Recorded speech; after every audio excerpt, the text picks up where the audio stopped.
Hi. Thank you for tuning in. Today we're looking at harm OCD. Is it the same for ERP? And that's what we are answering today. I'm Jaime. I'm an ERP and CBT and EMDR therapist in the online therapy clinic. The question we get asked, is it the same ERP for harm OCD as in other OCD? Quick answer, yes it is, with some changes.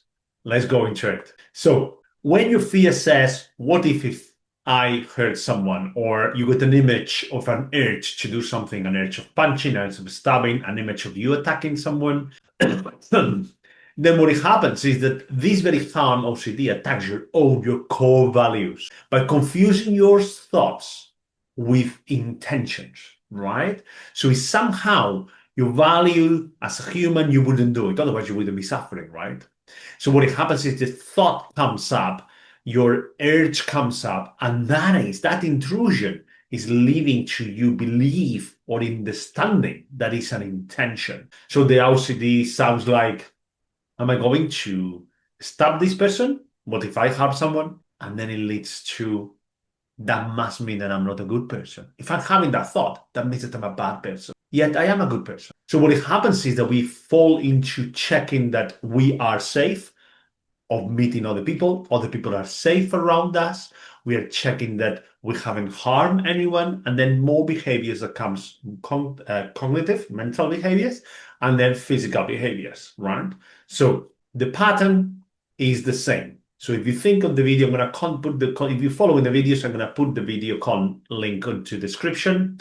The pattern happens this way. There is a situation, or there is an internal experience that leads to an obsession, a thought, an image, an urge, and then you attach that meaning to it, and then your anxiety, your stress, your fear goes up, and then your compulsion comes into practice. Then there is a temporary relief, and never harm anyone. What happens is long term, it feeds back, and then harm OCD continues growing, continues taking over your life.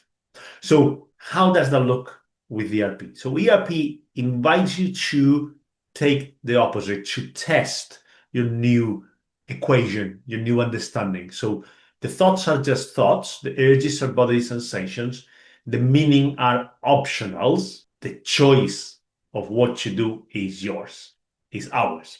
So we build a hierarchy as we usually do, and you can see a link in the description. You rate the fear, you check which one it is, maybe using a knife, cooking alone, in a restaurant, having a knife using, or taking a pen when someone is next to us, whatever is the bottom to the heart, or getting close to people in train stations, thinking you're going to push them.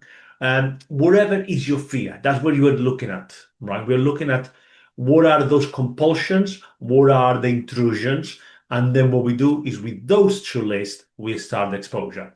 Links below. So let's think of a metaphor. Imagine you are sitting in a car park with the engine on.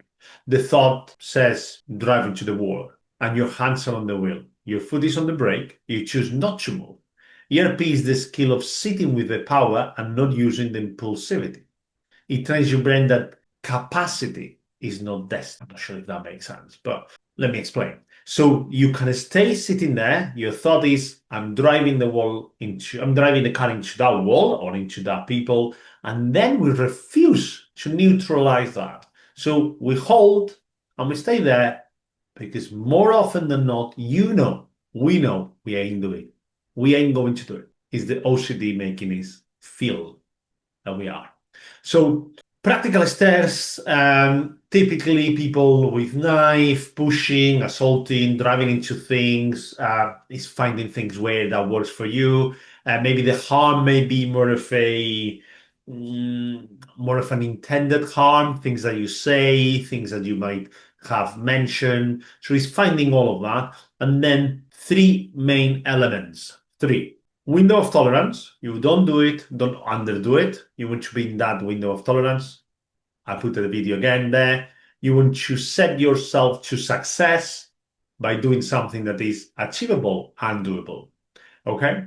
So, as a closing thought, you don't have to prove that you are good or your goodness to OCD, you know you are good.